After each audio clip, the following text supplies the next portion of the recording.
Hello and welcome to Custom Gamer. My name is Daz and this is the show where we talk about level design while playing cool maps. Today we're looking at the final part of the Defendville competition. This is Outpost 906 by Allan. And it's a really interesting one to look at. I think it has a lot of ideas in this map. I think it would have been better if there were actually less features but done in a more robust way. The main issue I had with the map, especially on the first time through, is that there's a lot of body swapping happening. And it gets very confusing as to who you're actually inhabiting at any one point. It's a little bit more understandable the second, third, fourth time, but yeah, first time very confusing. So you kind of start out in this warehouse area and you've got to select a bunch of supplies to send on to Outpost 906. And the first time I played this map I figured that I'd be selecting stuff to send ahead for me to use in the actual map. I figured there'd be like a limit or something to how much you could choose, which was really an interesting design decision. I thought that, you know, you'd be able to pick, say, 3 out of everything there, so you'd have to choose whatever you wanted most. But in actual fact, you can just select absolutely everything if you like, but it's actually reversed, so whatever you don't pick is what you kind of leave here to defend yourself with. Which is kind of interesting from a player's psychology perspective, in that probably most players maybe selected absolutely everything and just out of greed, and then actually left themselves with nothing to defend themselves with. So that's kind of interesting in that way, but I think it was just ended up being more confusing than anything else. And then we're transported into the body of a metro cop once you've finished your selection. One thing I did like about this is that there's a lot of visual language reinforcing the fact that you've changed into a Metrocop's body, so you can actually walk through the Combine force fields, which of course only Combine can do. And I thought that was a really cool way to show that you are in fact actually inhabiting a Metrocop now. And you have the blue text on the screen, kind of very Combine-esque language used in it. So you're entering the apartment to search for contraband, and of course you see Barney kind of react to this with a little bit of shock and horror.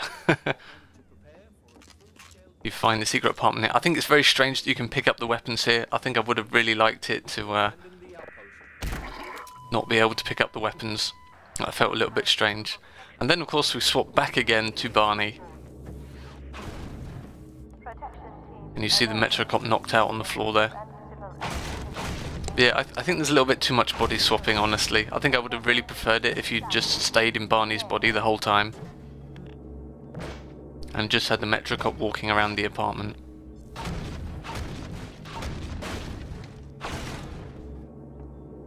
So, as I've already played this map a couple of times, I kind of knew that I would just be leaving stuff here to use myself, so I was very greedy in the fact that I didn't really select much at all.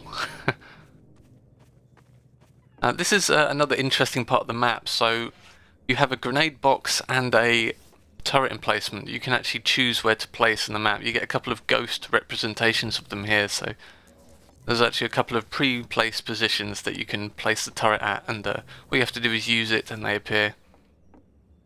The main issue I had was that it's very easy to miss some of these.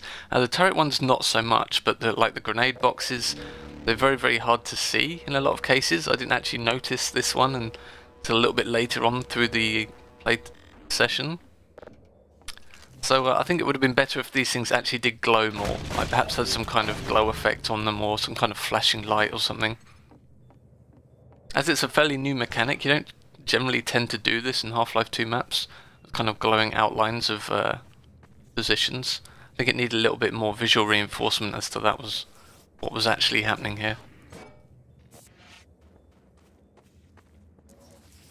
So the actual level layout itself, it's kind of a giant loop, which I like, but there's a lot of stuff here to get caught on. There's lots of things sticking up, like little ledges and kind of buttresses in the actual buildings, lots of things to get stuck on. It feels very confined. I think that level could have been done with being a little bit larger.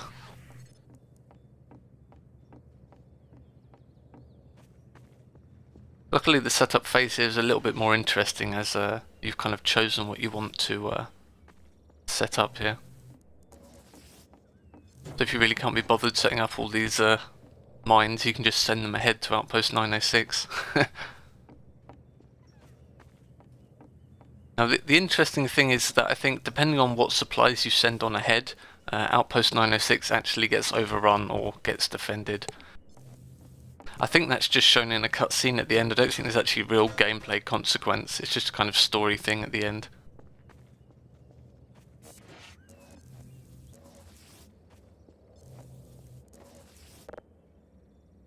So there's the grenade box that you can place. It is very well hidden in the corner there.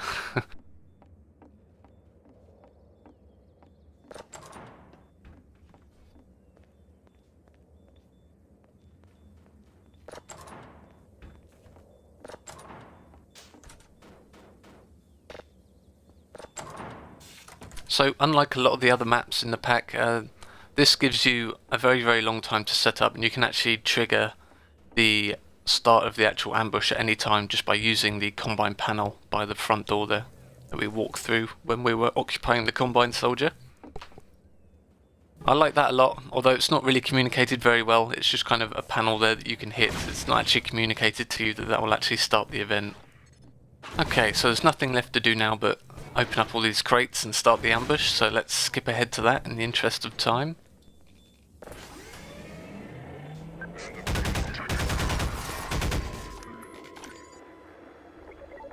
So the ambush starts off fairly easy. If you kept the turrets with you, they do most of the work here. You can just kind of hide around the corner to avoid any damage. Pick off any stragglers. These turrets will get overwhelmed fairly quickly later on though. There's something about Combine Metro Cops, they seem to be really good at knocking over turrets, as you'll see here in the video a bit later. I find it just about impossible to keep them up after a minute or so.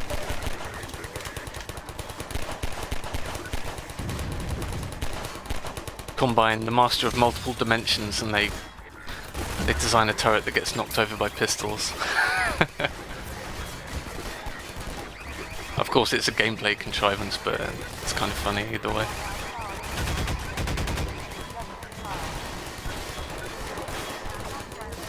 So as the ambush goes on, the Combine will start using different routes to enter the arena from. You get a little bit of visuals to reinforce this, so you see lots of smoke bombs going on outside, and then the Combine will rappel in from there. It's a nice way of doing things because you've got a visual cue that there's something going to be spawning in that direction. So Combine won't just appear behind you, you get this giant visual effect of the smoke bomb going off, and then you know that Combine are going to be coming in from that direction. And it also serves to use more of the map as well, so the map starts off very close quarters in this first kind of lobby area here, and then by the time you're 2 or 3 waves in, you're kind of fighting all over the map from multiple different angles.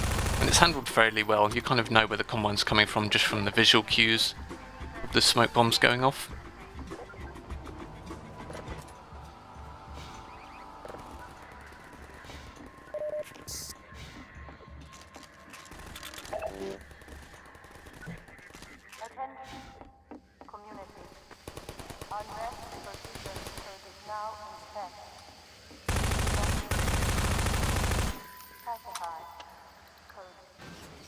So now the Combines start coming in from different angles, you have to kind of rearrange your defense very quickly.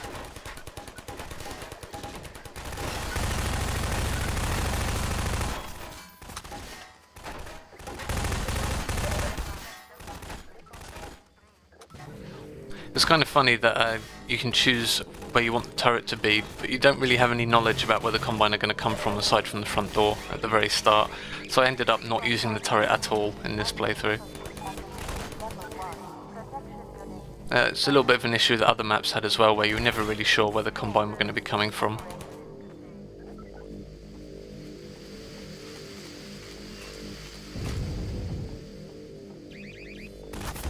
I would have liked it if it would have been possible to kind of move the turret around as well. So if you could use it and it would disappear and then place it down somewhere else.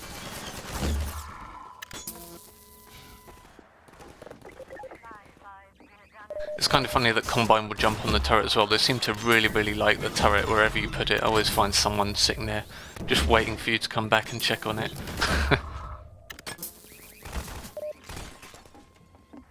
So these final waves of Combine soldiers can be pretty nasty. There's lots of shotgunners. If you're not paying attention to all the different entrances, they can kind of creep up on you and take you out very quickly.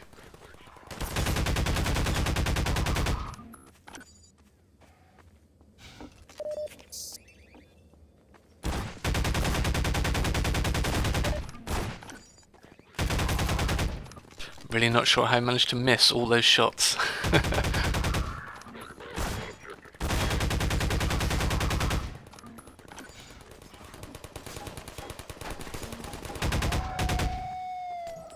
In the final wave we have to deal with some hunters. Luckily I get some combined rifle alt fire with me, take them out, which makes this wave a little bit trivial.